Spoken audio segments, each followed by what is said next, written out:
Être fort en U15, il y a tellement de joueurs qui sont forts en U15, qui arrivent même en U18, qui n'arrivent pas à taffer, qui ont fait tout un pôle, tout ça. Il y a des mecs qui n'ont pas trop taffé en U15 et qui ont bousillé en U18.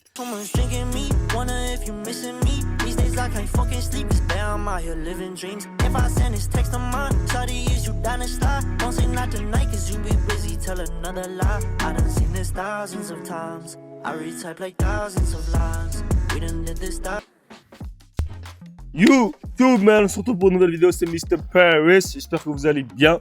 Aujourd'hui on est avec une nouvelle vidéo, on va voir comment intégrer son information avec un coach, avec un coach espoir de Monaco, Michael. Donc voilà. C'est donc Michael Pivot, 41 ans. Je suis entraîneur de centre de formation depuis un peu plus d'une dizaine d'années. J'ai un parcours plus ou moins typique dans le monde de l'entraînement. J'ai passé tous les diplômes fédéraux. J'ai entraîné une dizaine d'années en Loire-Atlantique, aux alentours de Nantes, une dizaine d'années aux alentours de Toulon, EHTV essentiellement. Et donc là, je sors de 3 années sur Reims avant de démarrer mes nouvelles missions sur Monaco. Globalement, toi, c'est quoi ta vue du basket? C'est ce que je dis en formation de cadre, c'est que moi, ma passion, c'est le basket. Et aujourd'hui, le très haut niveau, c'est pour une petite part des gens, et la grande partie des licenciés, et la masse, elle est en bas. Donc moi, je pense que la vraie vie, elle est là. Après, si on arrive à toucher l'élite et à aller plus haut, tant mieux. Mais moi, je n'oublie pas d'où je viens et j'ai entraîné toutes les catégories dans différents niveaux. Il y a énormément de talent et de savoir-faire en bas. Et des fois, je me rends compte que des fois, la jointure, elle est maigre entre ces deux mondes qui ne se connaissent pas forcément pour le coup, pour avoir discuté avec des joueurs professionnels. Et toi, tes espoirs, c'est quoi leur parcours? Le joueur moyen, il a été en sélection, c'était un bon petit joueur en poussin Benjamin. Benjamin, il rentre en sélection U13, il fait les petites sélections de son département. La suite après, c'est qu'il rentre en U15 au pôle espoir. Là, il va s'entraîner sous la coupelle de l'État, c'est l'État qui génère les pôles espoirs. Ils ont des tournois assez intéressants pour nous en termes de recrutement. Okay. Quand ils arrivent dans cette dernière année de U15, c'est là où les centres de formation arrivent et pour caster les joueurs. Donc il y a plusieurs façons de faire rentrer des U18 dans son centre de formation. Mais c'est vrai que récupérer un garçon qui a pris toute cette échelle de formation dite classique et qui est dans les meilleurs U15 au Temple-sur-Lot au mois d'octobre, tu es sûr que c'est le meilleur marché que tu puisses faire. Après, voilà, donc les coachs déjà, ils prennent ce qui est... Et moi je trouve que c'est bête de faire ça parce que... Enfin... Pardon, je m'exprime mal. Je vais m'exprimer correctement pour que tout le monde me comprenne. Je trouve qu'en U15, la formation, ça veut rien dire. Tu peux être fort en U15. Il y a tellement de joueurs qui sont forts en U15 qui arrivent même en U18, qui n'arrivent pas à taffer, qui ont fait tout un pôle, tout ça. Il y a des mecs qui n'ont pas trop taffé en U15 et qui ont bousillé en U18 et en espoir, etc. Donc, bien évidemment, c'est normal qu'ils essayent de chercher, de trouver les meilleurs joueurs en U15, etc. Mais il y a des mecs dans le 9-3, à Villemont, il y a, je sais pas, partout, dans le 9-2, partout. En fait, dans le 7-8, tu peux à la Marne-la-Vallée, partout, il y a des bons joueurs. Et il faut juste, des fois, qu'ils n'ont pas pu intégrer le pôle, etc., tu vois. Pas une vérité vraie. Il y a des garçons qui sont dans des petits clubs. Voilà, exactement. Qui sont aussi forts ou qui ont été oubliés. Voilà. Où il y a des régions comme Paris où c'est ultra compliqué parce qu'il y a énormément de joueurs. Enfin, les joueurs espoirs, la moyenne, c'est ça. C'est pôle espoir. Ça rentre en centre de formation, centre de formation U18, et s'il passe le cap, espoir, et puis quand bien même il passe, il arrive à devenir pro. Mais ça fait une sacrée route. C'est très difficile. Moi, je le vois, dans le centre de formation, on crée une boîte mail de détection. Toi, très vite, tu regardes, tu as 200 CV, il faut faire le tri. Il ne faut pas perdre de temps parce que tu en as beaucoup à traiter. Et puis de l'autre côté, tu te dis, il est possible que j'ai renversé une pépite rapidement. Mais normalement, dans le monde actuel, il y a toujours un mec qui va dire là j'ai vu un gamin au départ près de ce club là, il faut absolument que tu le vois et c'est quelque chose. Sinon le reste dans les CV qu'on reçoit, c'est vrai qu'on voit s'il a fait le pôle espoir, les camps au Temple-sur-Lot. Du coup pour nous ça nous parle, ok, il y a tout un processus et les gamins il est déjà piqué. Parce que c'est pas le tout de devenir pro, c'est est-ce que tu es capable de t'entraîner tous les jours. Et à cette question-là, un garçon qui est en pôle espoir, il répond déjà à cette commande-là. Donc la notion de motivation, distance avec la famille, nutrition, crêpes, vivre. Il est déjà il est déjà conditionné. Donc il y aura pour nous moins d'échecs et moins de pertes. Mais encore une fois, et donc moins de risques. C'est pas la vérité. C'est bien que tu amènes sur le sujet parce que c'est vrai que on veut devenir pro, Mais derrière, les jeunes, comme tu dis, ils sont amenés à faire des concessions.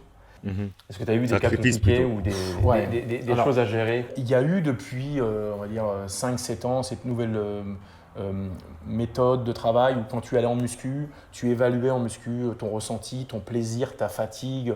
Donc déjà, on a déjà pris conscience que comment l'athlète vit les choses et ressent ça. Et il y a eu le Covid qui a fait accélérer ça là, dernièrement. On s'est dit, putain, les garçons mentalement n'étaient pas au top. Et on a fait venir un préparateur mental. Et en fait, on s'est rendu compte, le fait que ce soit quelqu'un de l'extérieur qui leur pose des questions type, il leur a posé des questions sur lesquelles on n'avait même pas pensé à dire, est-ce que tu aimes le basket?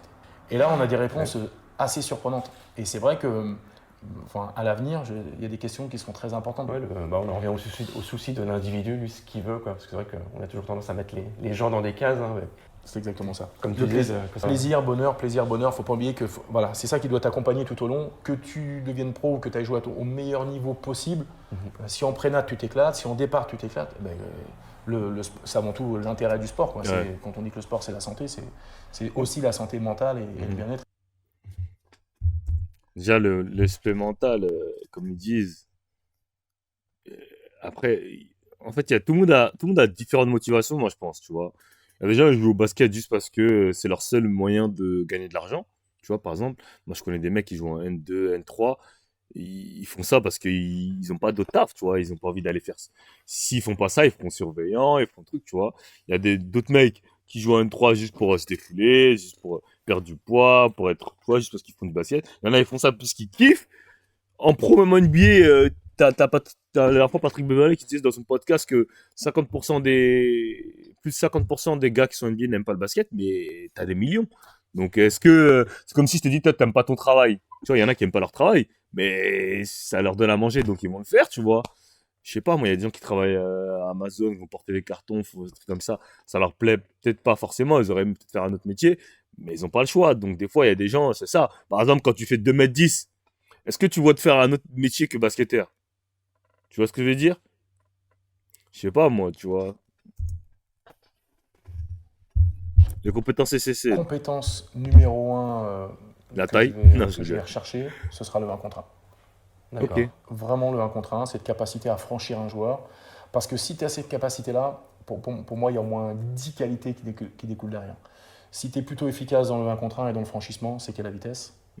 Normalement, il y a à peu près la maîtrise du dribble. Et ça veut dire aussi que tu es capable de déclencher toutes les aides. Donc, dans un collectif, de créer un gros décalage pour les autres. J'ai vu à l'inverse des joueurs avec énormément de qualités d'adresse incroyables. Mais s'ils n'arrivent pas à dépasser. Mais le problème, c'est quand tu n'as pas ces qualités de 1 contre 1 et de franchissement, tu peux passer ta vie derrière la ligne des 3 points et pour le coup être en difficulté à ne pas pouvoir créer et exister. Il y a des matchs où c'est difficile pour toi. C'est tellement vrai ce qu'il vient de dire, les gars. Et c'est pour ça que moi, j'ai dit. C'est pour ça que je dis toujours que l'impact, quand tu as un first step, quand tu as la facilité à dépasser les joueurs, il va au-delà. C'est la meilleure qualité, l'une des meilleures qualités que tu peux avoir. Parce que moi, depuis que je suis petit au State, on m'a appris que les joueurs les plus difficiles à arrêter, c'est ceux qui arrivent à arriver dans la raquette. Peut-être pas forcément pour terminer ou pour finir ou pour marquer, mais rien qu'arriver dans la raquette, si tu arrives à arriver dans la raquette, c'est que t'es automatiquement une menace, tu vois. Donc cette capacité à dépasser son gars, à être fort en contre 1, les gars, c'est très très important, les gars. Donc, comment développer le 1 contre 1, c'est toujours pareil, hein, mais l'avantage c'est que seul avec un ballon, il y a aujourd'hui plein d'outils avec internet où tu peux regarder des vidéos qui font que pour t'aider à développer. De faire du one-one sur du demi-terrain avec des copains, et jouer, rejouer, crosser, recrosser. Ouais. À mon sens, c'est le meilleur exercice que les gars puissent faire pour se développer. C'est vrai. Là, les conseils que tu viens de Franchement, donner, est-ce que ce serait... franchement, je kiffe la mentalité de ce coach. Hein. Franchement, pas mal ce qu'il dit. Hein. Franchement, si tous les coachs y pensaient comme ça, parce qu'il y a plein de coachs qui dénigrent le 1 contre 1. Mais franchement... Même que tu donnerais au Michael Pivot d'il y a 15-20 ans. En tant que joueur, tu veux dire? Oui, en tant que joueur, ouais. Ah, oui, c'est les mêmes que je me serais donné. Le truc, c'est que là, si je redevais me donner un conseil, j'aurais été cibler les bons clubs au bon endroit et au bon moment. C'est que là où les copains prenaient le bon wagon pour aller dans ce club-là, pour aller chercher la performance et tout, je manquais très clairement de culture basket et de haut niveau, et j'aurais bien voulu t'accompagner dans ce processus-là. Je ne sais pas si ça peut vous aider, vous, les joueurs en détection, mais souvent le baromètre que je mets aux agents, pour moi, quand tu rentres dans un centre de formation 18, ça n'engage que moi, mais tu dois avoir le niveau national 3. Si tu es en R2 pour passer en U18, la marge elle est difficile. U20, c'est différent. Il n'y a rien dans ton club. L'équipe première, c'est une R2. Tu regardes le CV différemment. Mais c'est des choses qui sont quand même, à mon sens, très importantes. Et en espoir, quand tu rentres, tu dois avoir un niveau national 2 ou tu dois être dans le processus. Tu vois. Ok, on vient de passer, c'est un super échange. Sincèrement, merci. Ah, je sais pas, hein. Parce qu'il y a des mecs en espoir qui, je sais pas s'ils peuvent jouer au National 3, hein. Mais bon, je vois ce qu'il veut dire. Non, avec plaisir, les On gars. te souhaite plein de bonnes choses et puis dans tes projets, que ça va super bien se passer, quoi. En tout cas, on sera derrière, on te suivra. C'est gentil, les gars. On appellera Avec de temps en plaisir. temps. Ouais. Avec plaisir. Merci beaucoup, Mickaël. Avec plaisir. Bon, franchement, cette vidéo super intéressante. Allez vous abonner à sa chaîne. Je vais m'abonner, moi, carrément. Ça s'appelle quoi? Up to the League. S'il n'y a pas beaucoup d'abonnés, franchement, très très bonne vidéo. Je sais pas s'il y a d'autres vidéos avec ce coach, parce que ce coach, il m'a l'air vraiment d'être un bon coach, hein.